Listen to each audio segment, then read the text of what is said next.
bonjour, bienvenue à cette présentation des essais et documentaires de la section adulte de la salle de montre du mois de mars 2023. Comme vous pouvez le voir, je suis derrière la section philosophie de la librairie. Donc, très bon augure, blague à part, je commence. Alors, en sociologie, sciences humaines, ici, un classique qui a été réédité, La relation à l'autre, Dominique Schnapper. Dominique Schnapper, pour ceux et celles qui ne la connaissent pas, c'est une sommité en sociologie depuis très très longtemps, tout le XXe siècle. Elle est la fille de Raymond Aron, donc elle a baigné, si je puis dire, dans la sociologie. Ici, la relation à l'autre se veut une histoire, un parcours de la pensée sociologique, les grandes écoles de la pensée sociologique, tout en... Donc, c'est une analyse approfondie. C'est pour les gens, même si on ne connaît pas la sociologie, c'est pas grave, c'est très bien expliqué, on rentre dedans, mais il y a beaucoup d'informations naturellement. C'est un essai chez Tel Gallimard, que vous connaissez sûrement la collection. Donc c'est ça. Une très très très très profonde, bonne initiation à la sociologie ici. J'ai bien aimé ça ici. Vous savez comment j'aime les entretiens. Je dis entretien journalistique. Bruno Latour, Habiter la Terre, c'est un long entretien avec Nicolas Truong, qui est aussi un auteur bien connu dans le monde de la science humaine. Et là, c'est Habiter la Terre. Donc, à travers les questions que Nicolas Truong va poser à Bruno Latour, c'est toute la pensée de Bruno Latour que vous connaissez peut-être. J'en ai parlé déjà à quelques reprises. Différents livres, différents titres étaient sortis en salle de montre dans les derniers mois.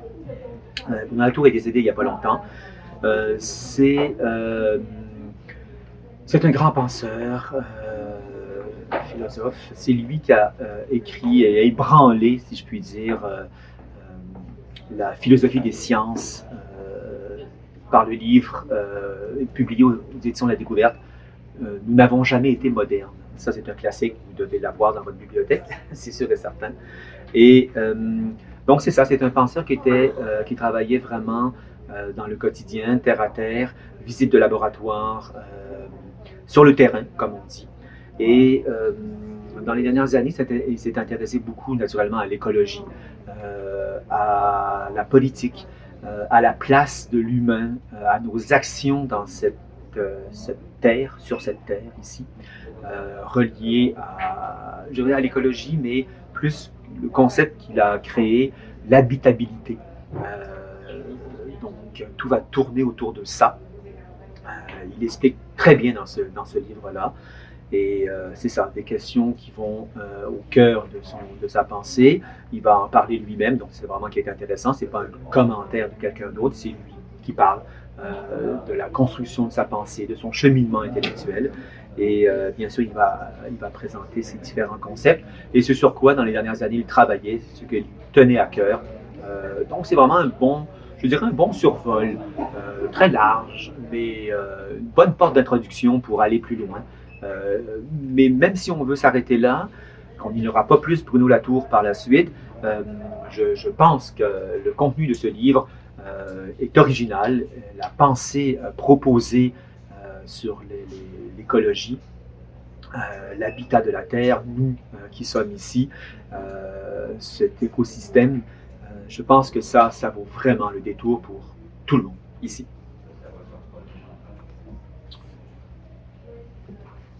Restons en philosophie. Patrick Watling nous présente ici un très beau livre chez PUF, Nietzsche, La conquête d'une pensée.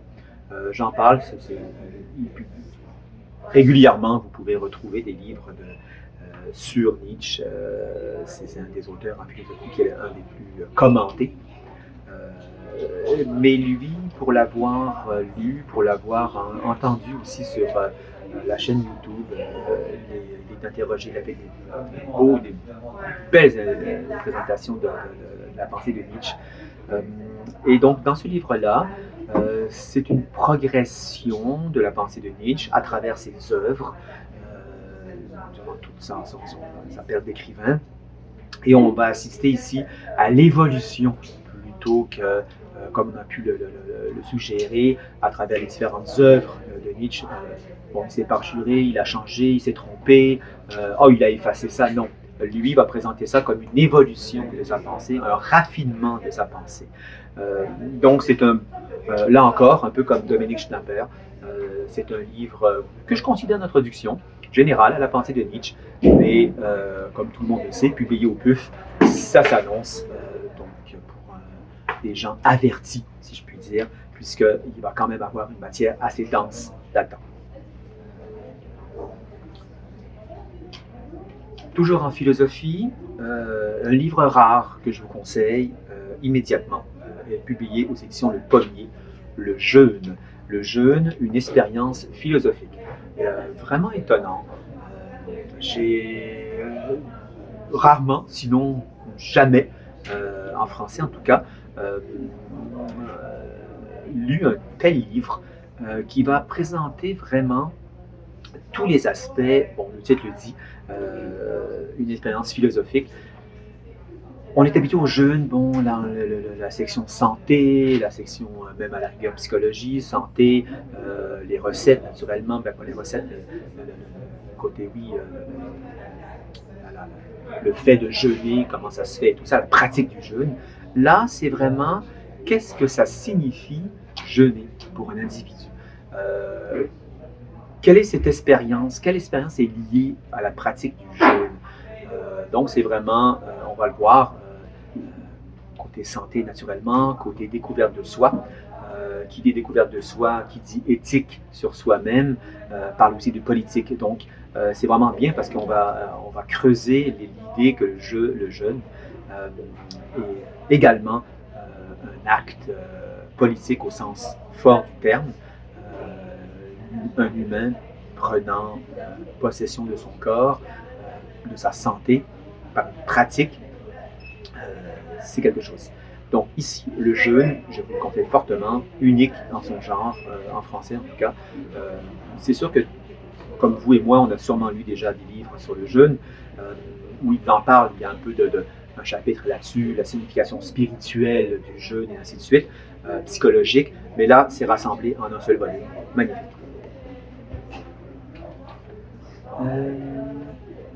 En sciences humaines, je vous en parle, c'est quelque chose de magnifique,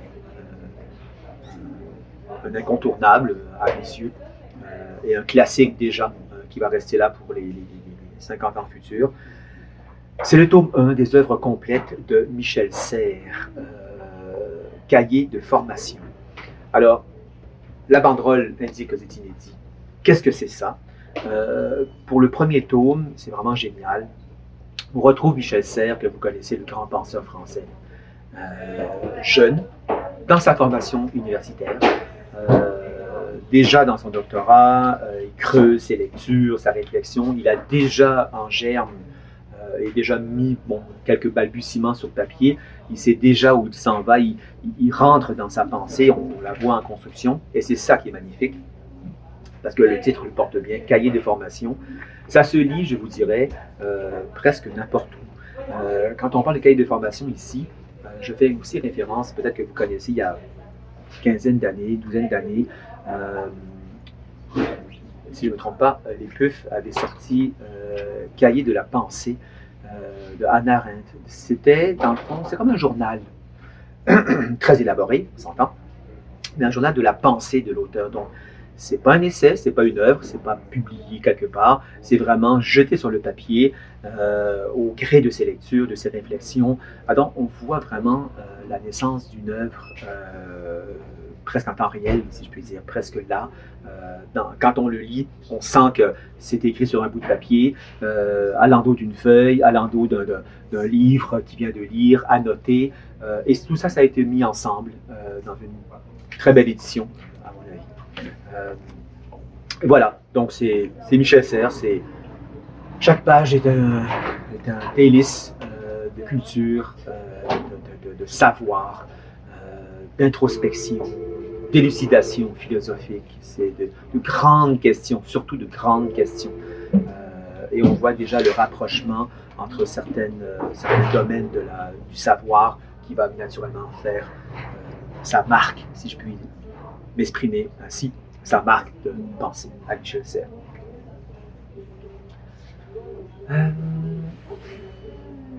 On reste en sciences. Là aussi, au PUF, un autre livre inusité, très intéressant, qui fait là encore un tour global de la question. Il s'agit de la question animale, introduction aux études animales. C'est la deuxième édition, donc peut-être que vous l'avez déjà croisé. La première édition, je ne me souviens pas d'en avoir parlé, je ne crois pas du tout. Au PUF, bel essai. Alors qu'est-ce que c'est aux études animales? Il y a un côté historique, bien sûr, à ce livre-là. C'est comment on considérait naturellement l'animal dans l'Antiquité. C'est globalement la relation de l'humain à l'animal, au monde animal, à l'animal. Il y a des chapitres sur l'animal de compagnie, comment ça a commencé, qu'est-ce que c'est, à travers différentes civilisations. Pardon. Vous allez avoir tout le débat sur la place de l'animal, même ça va aller jusqu'à une pensée politique, les droits des animaux. Donc tout ça vraiment brosse un très beau portrait. Tout le monde devrait lire ça parce que tout le monde connaît ce côté. Excusez-moi, ce côté ici des études et des positions de différentes sociétés face aux animaux. Je progresse ici rapidement. Bon, vous savez que j'aime bien les atlas. En sciences humaines ici, toute catégorie, adultes, étudiants, professeurs. Atlas des risques et des crises aux éditions Autrement. Encore là, un très beau ouvrage.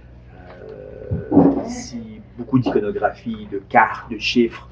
C'est pour ça que ça en fait un instrument d'enseignement vraiment exemplaire, de recherche ici. Alors, vous savez, risques et crises, on parle du climat, on parle de l'inondation des littoraux, pardon. On va parler des crises de transfert de technologie, l'alimentation, l'élevage, les risques en Antarctique, le climat, et c'est vraiment complet, bien exposé, très bonne base, vraiment intéressant. Je reste aussi dans des beaux ouvrages d'introduction ici. La philosophie, les grands concepts expliqués. J'adore ce livre-là. Ces livres-là, parce que c'est une collection chez Marcel Didier, une traduction ici. Alors, c'est bien étudiant, grand public. J'en parle. C'est évident peut-être pour vous, mais je trouve ça bien fait. Les grandes questions philosophiques, les auteurs, les ouvrages, naturellement historiques, contemporains. C'est un voyage à travers la pensée.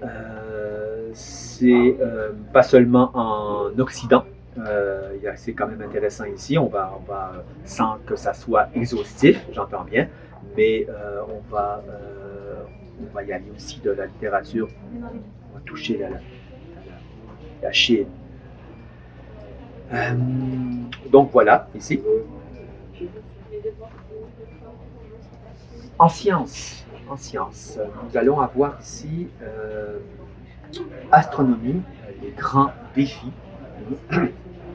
Là encore, très bel ouvrage d'astronomie. Le sous-titre dit les grands défis que l'astronomie contemporaine doit relever. Alors, c'est les trous noirs, c'est l'exploration spatiale, c'est les mondes habités, c'est les voyages sur Mars.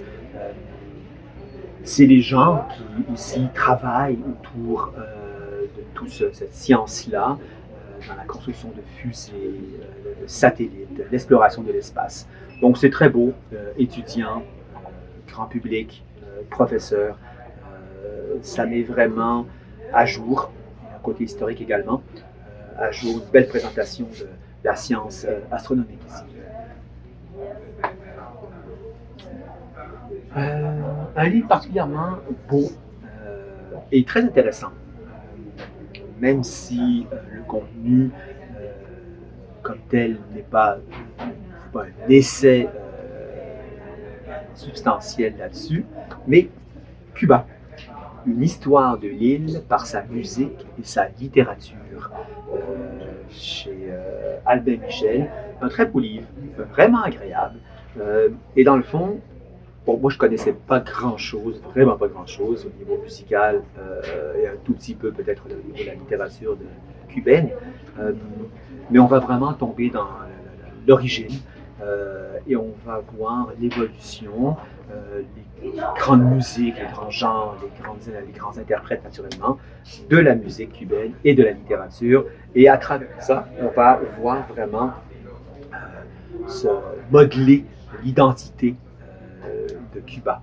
Alors, très beau livre, je dirais, pour le grand public naturellement, mais également si vous avez des travaux de recherche, on peut amplement puiser là-dedans. Et bien sûr, comme référence, moi je sais qu'il y a aussi bien des romanciers que de la musique que je me promets d'écouter et de lire, donc c'est aussi un instrument de découverte vraiment original. Avant-dernier, en art, aux éditions des presses de l'Université du Québec, PUC, un très bel essai, je dirais grand public, très substantiel, mais ce n'est pas pour des professionnels, ce n'est pas pour des lecteurs aguerris, c'est vraiment magnifique, l'intelligence de l'art, regard sur les principes organisateurs de l'expérience artistique. Alors, il ne faut pas se laisser intimider par le sous-titre. Je resterai sur le titre, l'intelligence de l'art. L'auteur, Daniel Boutet, va vraiment faire un parcours sur, non pas, c'est pas un regard sur les œuvres, la peinture, la sculpture ou quoi que ce soit, c'est pas un écrit sur l'esthétique comme telle, l'histoire de l'art, c'est vraiment l'expérience esthétique, l'expérience que nous faisons en tant qu'individus de la beauté, de l'art. Comment l'appréhender, qu'est-ce que ça veut dire, l'expérience esthétique. C'est vraiment très beau. Bon, il n'y a aucune iconographie,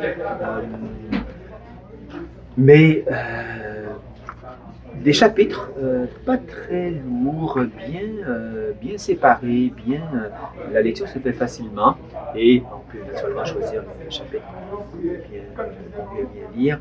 Je vous le conseille fortement, c'est une belle introduction, encore une fois, non pas à l'histoire de l'art comme telle, mais vraiment à l'expérience humaine, l'expérience esthétique que vous faites devant le beau. Je vais terminer par deux livres étonnants, amusants ici. Deux livres qu'on a reçus coup sur coup dans la salle de montre, vous allez les retrouver. Sur la Corée, ici le premier, la Corée, la Ki-culture, comme on l'appelle. Alors, très beau livre.